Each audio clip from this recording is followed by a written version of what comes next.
justamente, comprender que la diferencia que aparece no es casual o amenazante,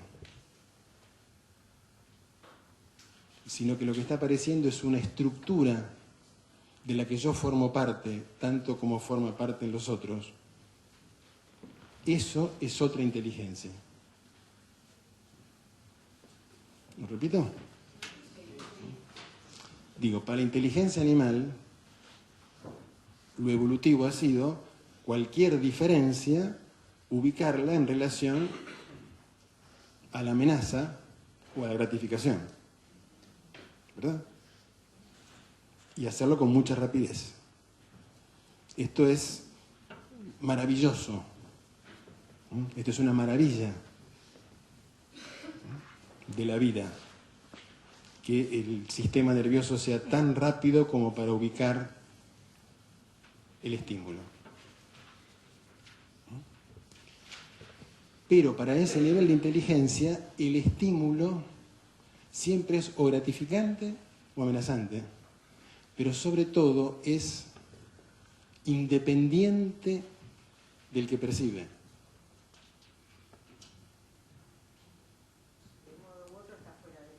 El estímulo no está en estructura con aquel que percibe. ¿Ven la diferencia?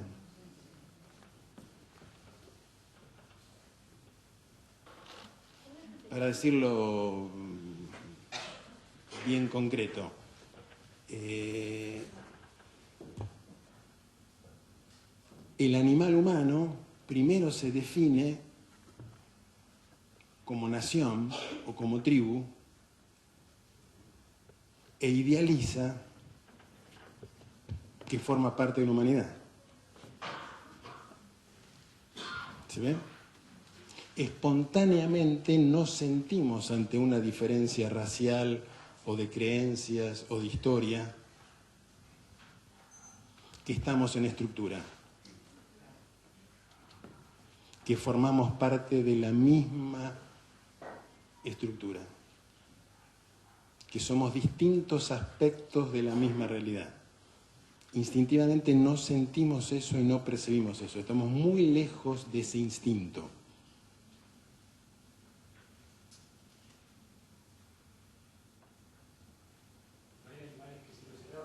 ¿Eh?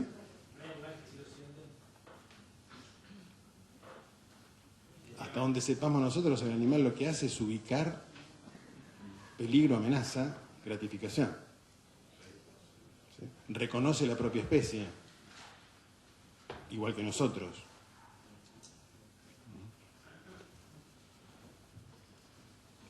Pero nosotros, dentro de nuestra propia especie, seguimos sintiendo amenaza.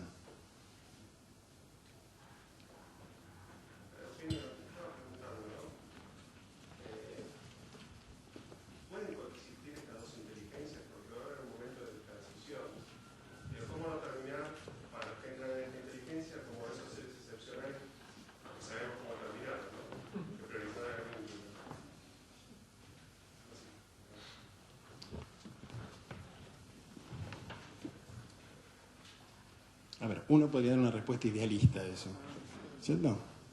Ahora, lo que me sale decirte es,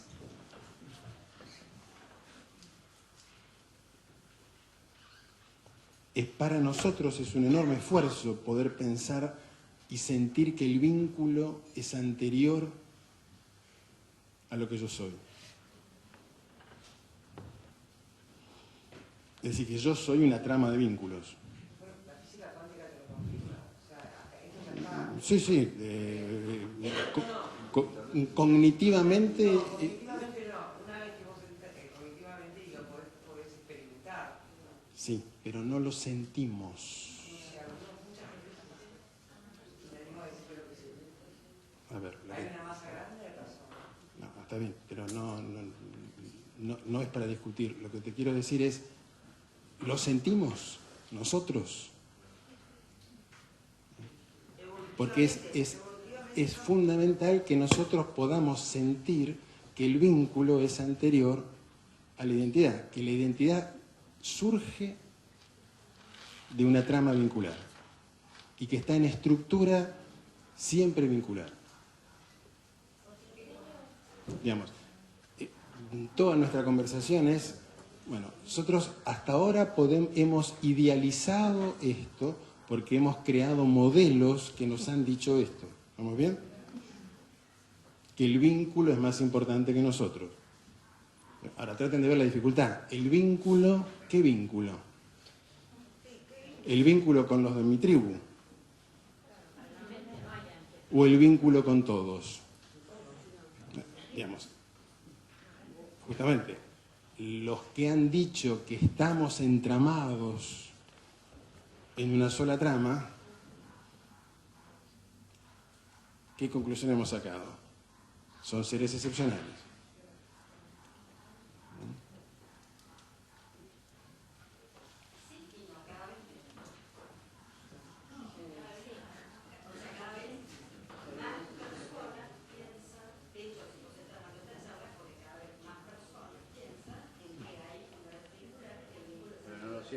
Esto es lo que estoy diciendo.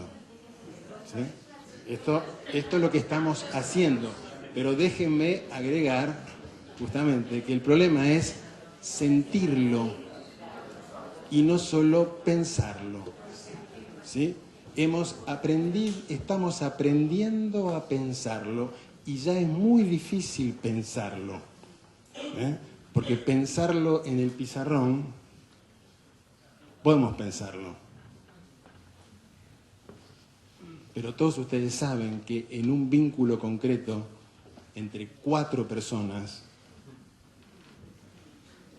cuán difícil es comprender que hay una estructura. La prueba es que seguimos reaccionando. Porque nuestras reacciones... Eso es lo que ha dicho un ser excepcional. Eso es lo que ha dicho un ser excepcional. Ahora, ¿cuál es el punto?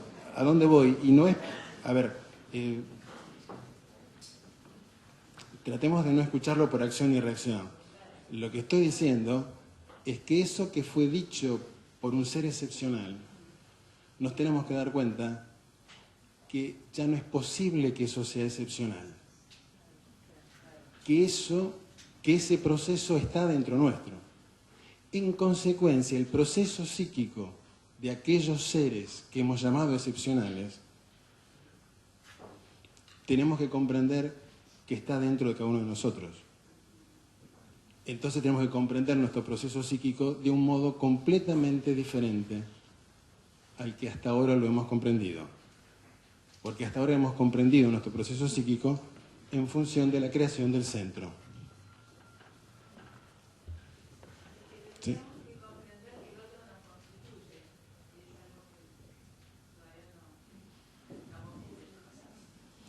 Entonces, comprender que el otro nos constituye es un estadio del psiquismo. Esto es lo que quiero transmitir. No es un ideal a alcanzar, no es un modelo a seguir. Es una fase psíquica evolutiva del ser humano que está implicada en nosotros. O sea, sería un reconocimiento de algo que ya está ocurriendo. De algo que está implicado en nosotros, pero que tenemos... Lo que nuestra conciencia no es capaz de captarlo. Claro, porque nuestra conciencia lo convierte en un objeto. Apenas ve eso en otro, digo, el proceso psíquico de un ser excepcional, lo convierte en eso. Lo convierte en un modelo. Nuevamente.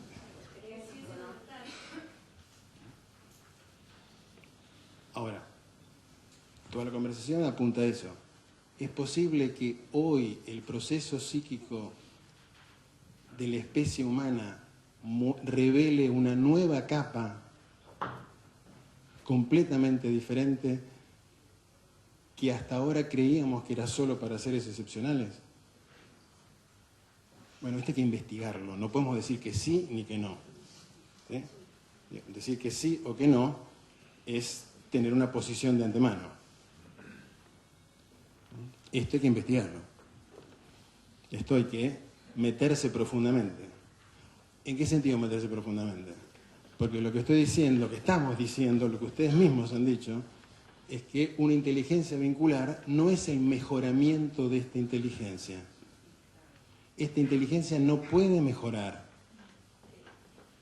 Puede construir mejores máquinas. Es utilísima. Es maravillosa. Pero esa inteligencia no está hecha para el vínculo. No es una inteligencia vincular. Entonces, lo que estoy diciendo, esta inteligencia no puede mejorar, puede ampliarse, puede seguir creciendo, pero va a ser siempre el mismo patrón, siempre va a crear objetos y siempre va a objetivizar el vínculo, siempre va a convertir a los otros en un objeto, nunca va a percibir y sentir las relaciones. ¿Por qué? Porque sentir la relación provoca una reacción. Porque se siente, como decíamos, una amenaza. ¿Cuál es el hecho presente? El presente. Somos reactivos al vínculo y nos damos cuenta, o nos estamos dando cuenta, que el vínculo es más importante que el control.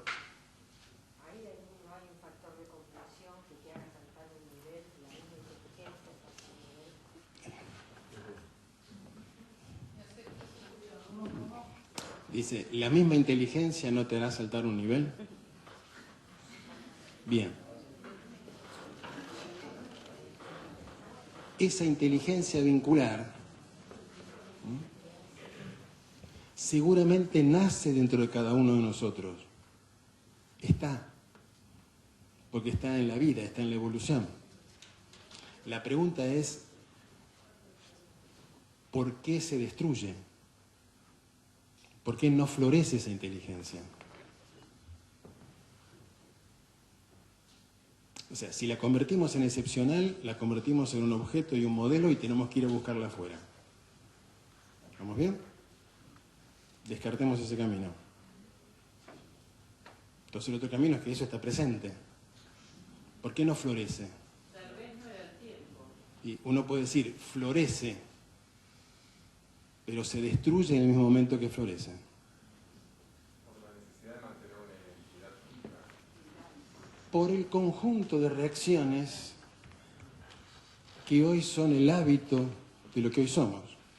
Es decir, lo que les estoy proponiendo como reflexión es que dentro de cada uno de nosotros se despliegan los dos procesos, pero hay un proceso que tiene una enorme inercia y que es dominante y que en la gran mayoría de los casos destruye el proceso más delicado.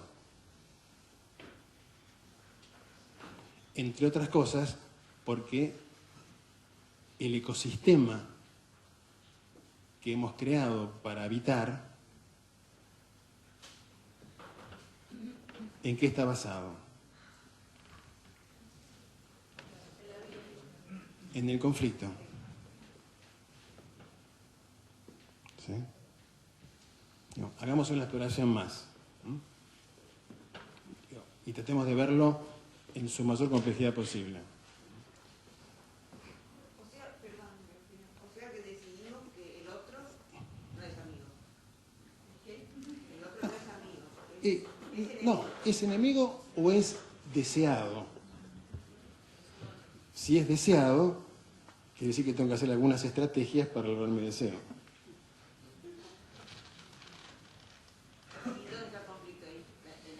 ¿Y dónde está el conflicto? Es que los deseantes, como es bien sabido, están haciendo un conjunto de estrategias.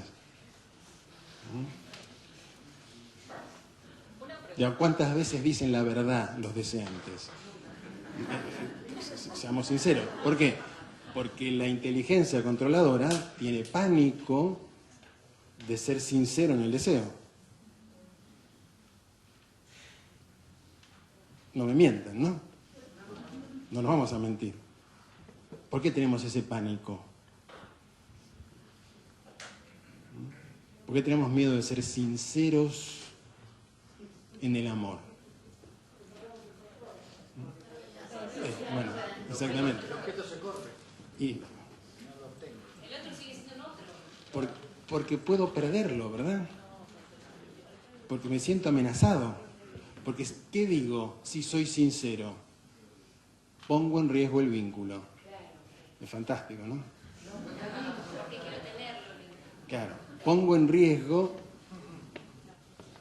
el modo como tengo el vínculo, no el vínculo. ¿Sí? Digamos, y volvamos al principio, la escucha de esta conversación. La mente que divide binariamente dice, bueno, si está diciendo que otra cosa es buena, está diciendo que esto es malo. ¿Sí? Tenemos que volver siempre a esta base. Si escucho con bueno o malo, me tengo que dar cuenta que estoy escuchando con bueno o malo. No puedo decir, no voy a escuchar con bueno o malo. ¿Se ve? Porque escucho con bueno o malo seguro. Y cualquier cosa que me digan, cualquier enunciación, aparece el ajedrecista y lo va a ubicar. ¿Se ve eso? No se puede reprimir o negar, porque lo va a hacer. Lo único que puedo hacer no es no hacerlo, es darme cuenta del movimiento mecánico a convertir la escucha de una diferencia en un juicio bueno o malo.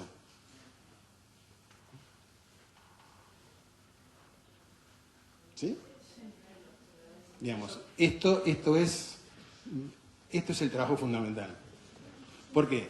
Porque el viejo patrón me dice, no tengo que escuchar con juicio.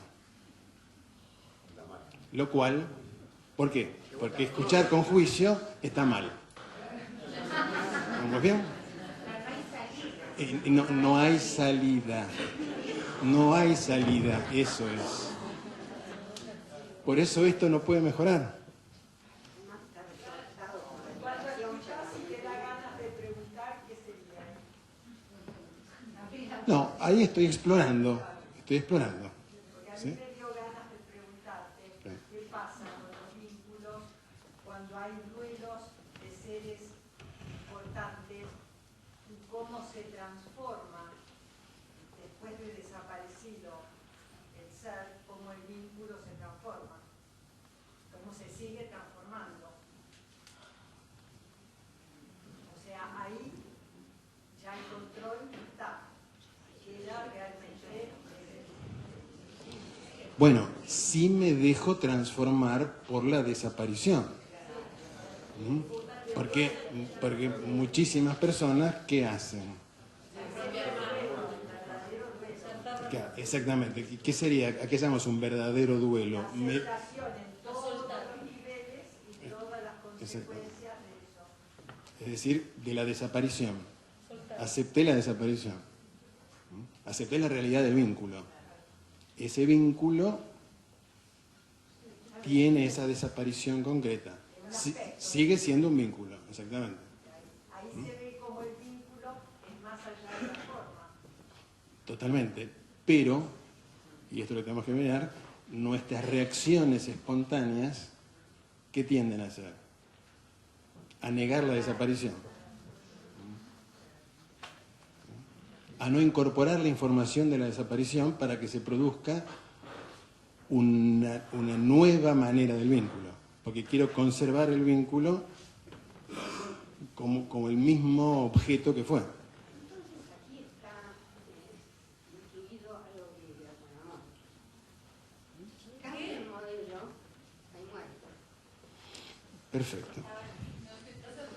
Acá dice, si cambia el modelo, hay muerte. ¿Hay muerte qué sería? vamos a decirlo, para la mente que juzga, tiene que aceptar que hay otra dimensión de la que se queda afuera.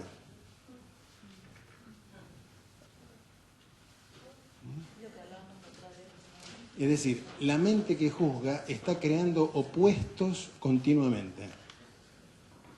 Es más, es su función. Su función es crear opuestos. Es definir conclusiones que permitan una clara reacción. ¿Se ve? Porque si no tengo una clara reacción de antemano, este patrón que dice: peligro, confusión, descontrol, caos. ¿Vamos bien? Entonces, toda esta información, peligro, descontrol, caos, para el patrón controlador tiene un significado. Desde el punto de vista vincular tiene otro significado. ¿Se puede ver? Y aquí estamos en otra dimensión. Es decir, hay una dimensión en la cual la creación de objetos, la construcción de objetos, el control y la manipulación de objetos es algo maravilloso, necesario.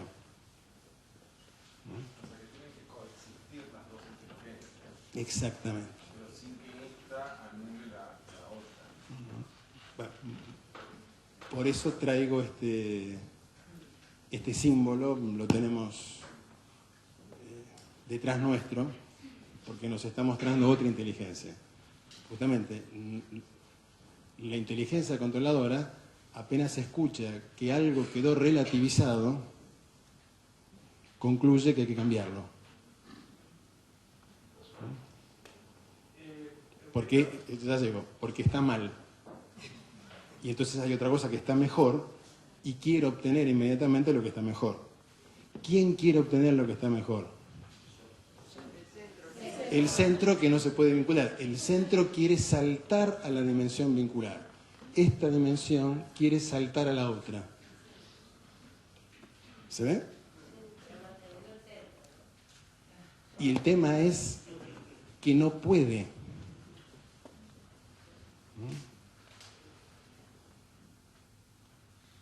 Esta dimensión se queda fuera de la otra, en el sentido de que no puede entrar a la otra porque es otra función. La mente que construye objetos no puede establecer vínculos. Construye objetos y controla porque hay como un miedo terrible a que ese centro sea modificado. Okay, Por lo cual, pero digo, eso que está bien si hay un incendio o si estamos en peligro objetivo, ¿sí? Vincularmente genera sufrimiento. Ahora, vuelvo. Pero espera un segundo porque estamos en un punto importante, que es el de darnos cuenta que esta inteligencia no puede saltar de dimensión. La inteligencia que crea conclusiones como opuestos no puede convertirse en otra inteligencia. El centro tiene que velar. Tiene que aparecer otro nivel, otra dimensión. Por eso decíamos, ¿puedo no reaccionar si digo sí?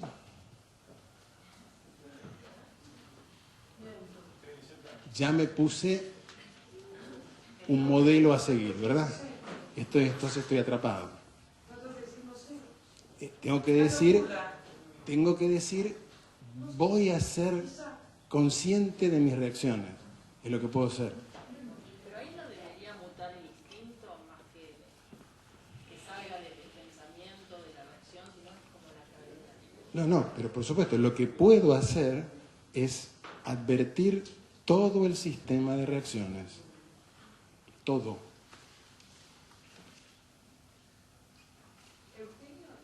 Vamos a ver.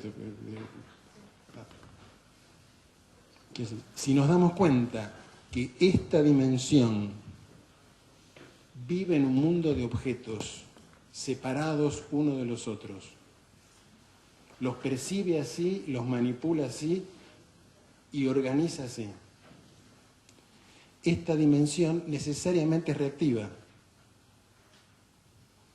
¿Por qué? Porque tiene que anteponer su forma a la información. Necesariamente. ¿Sí? Ahora, este nivel invadió otro campo. Invadió el campo del vínculo.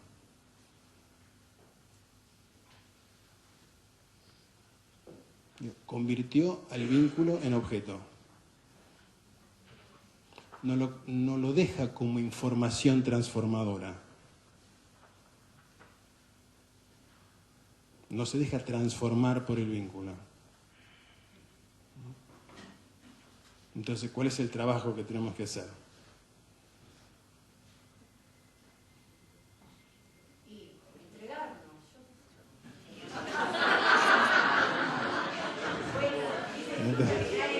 Y tendrás un juicio justo. No. No, a ver. Digo, tenemos que darnos cuenta claramente de la invasión del espacio vincular por parte de una inteligencia que no es vincular. Tenemos que empezar por ahí. Porque si no empezamos por ahí, empezamos por el ideal. Y si empezamos por el ideal, ya sabemos por dónde estamos empezando. ¿Sí? Estamos en una rueda. ¿Se ve? ¿Por qué? Porque no me doy cuenta que la inteligencia que está en conflicto se propuso llegar a un nivel sin conflicto. La inteligencia que crea los conflictos se propone llegar a la dimensión sin conflicto. ¿Se ve cuál es la rueda? O sea, cada vez que... ¿No les ha pasado que cada vez que van a llegar les corren el arco? Y uno le echa la culpa a quién, al universo. ¿Sí? Ahora, el tema es que nos tomemos en serio que hay un nivel en nosotros que construye conflicto, que construye opuestos y que reacciona a los opuestos. Esa misma inteligencia quiere construir un ideal como un opuesto a alcanzar. Pero si no se lo propusiera y no notara que no puede, tampoco habría lugar para que nazca un campo.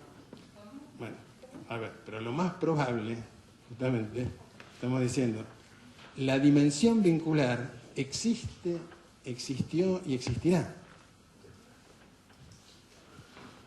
No la tengo que construir. Diría, no la tengo que destruir. Bueno, entonces, vamos a investigar qué es este como pueda, ¿sí? Digamos, acá estamos llegando a un tope de la conversación, pero me parece, a ver, aunque les parezca frustrante, ¿sí? Creo que es muy importante darnos cuenta que cuando uno empieza a descubrir un mecanismo, y este patrón es un mecanismo, es un instinto complejo, ¿se ve? O sea, lo hemos convertido en un instinto. Podemos decir, no era un instinto. Cuando empezamos a construir flechas y ciudades, no era un instinto. Pero se nos ha convertido en lo mismo que un instinto. Funciona en automático.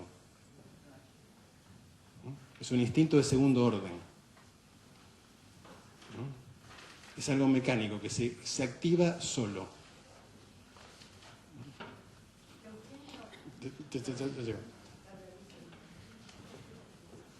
Acá hay un problema con la reacción. Cuando empieza a develarse el mecanismo, ¿qué hace el cuerpo? Y empieza a reaccionar, porque se frustra, ¿sí? Tiene ganas de que pase otra cosa. ¿De que pase qué cosa? Lo que debiera hacer. Exactamente. Ya imaginé, no la punta de flecha, imaginé la inteligencia vincular. ¿Sí? ¿Eh? Con lo cual, inevitablemente el cuerpo se frustra, se irrita, reacciona y tiene un montón de procesos.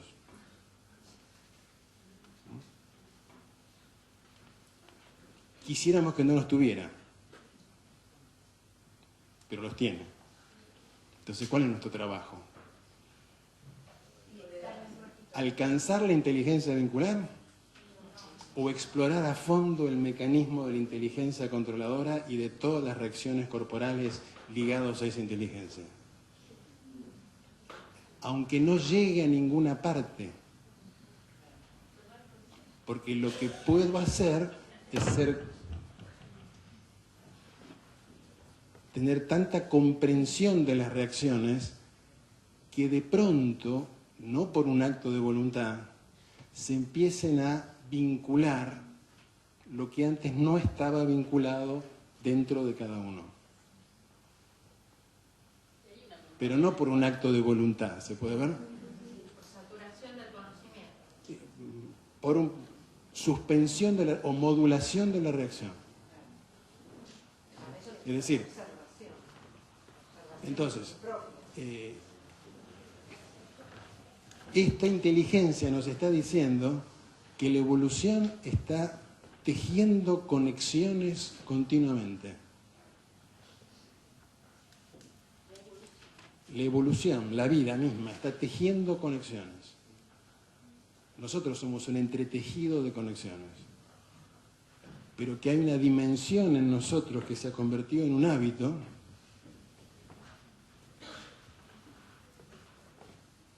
que se dedica a simplificar conexiones. ¿Se ve eso? Entonces, el trabajo es comprender a fondo esa dimensión que simplifica las conexiones, para que deje de simplificarlas, porque las conexiones se están tejiendo. Es un fluido continuo, ¿no? Porque se están tejiendo, porque están tejidas, porque están. Por ahí se está redefiniendo lo que es conflicto, ¿no? Porque por ahí el conflicto debería tener otra carga. Bueno, El conflicto está bien con otra carga, si te gusta la palabra, te la dejo tranquilo. O sea, vamos a decirlo así, la palabra no es lo importante. Lo importante son las reacciones. O sea, podemos darnos cuenta nosotros cuáles son las reacciones que le pongamos la palabra que le pongamos, nos hacen entrar en acción y reacción. Y no podemos detenerlo. ¿Y cuáles son las reacciones? Que no importa qué palabra le pongamos, se empiezan a modular, se empiezan a ondular y se interpenetran. ¿Verdad? Podemos explorar eso perfectamente, independientemente de la palabra. Digamos, en toda conversación, cada uno de nosotros, cada palabra es un entretejido, no es una palabra. Tiene muchísimos significados, está tejida en un contexto de conversaciones que tienen milenios, y para cada uno de nosotros tiene matices diferentes. Una de las pantanos de la conversación del centro es que se aferra a las palabras, porque me gustan más ciertas palabras que otras. ¿Sí? Digamos, desarrollar otro tipo de sensibilidad es darnos cuenta que más allá de la palabra que utilizamos, estamos indicando lo mismo. Es decir, las palabras no son tan importantes en otro nivel. Para este nivel, las palabras son fundamentales. ¿Por qué? Porque reacciono. La palabra me hace reaccionar. Traten de observarlo. Ciertas palabras, apenas las escuchan, la neuroquímica de todo dispara, exactamente. Gatilla una multitud de reacciones. Ahora, esto, y vuelvo a la primera reunión, Esto quiere decir empezar a investigar nuestro funcionamiento, cómo funcionamos. Y cómo funcionamos no es un objeto. Entonces, no está en el orden de gratificación de los objetos. Lograr un objeto me gratifica. Descubrir un funcionamiento de ningún objeto, sino de lo que somos, ¿nos gratifica? Bueno, este es un punto fundamental para otra conversación. Es decir, la transformación de la inteligencia es al mismo tiempo la transformación del sistema de gratificación. Es decir, si no cambia el deseo, no cambia la inteligencia. Inteligencia y deseo no son dos ríos paralelos, como en este mundo construimos. Inteligencia y deseo son un entretejido. La inteligencia profunda altera el deseo y los deseos profundos alteran la inteligencia. Vamos a investigar eso. Altera el tiempo, ¿no? De cómo lo percibimos. Sí, sí, y de ahí seguí alterando.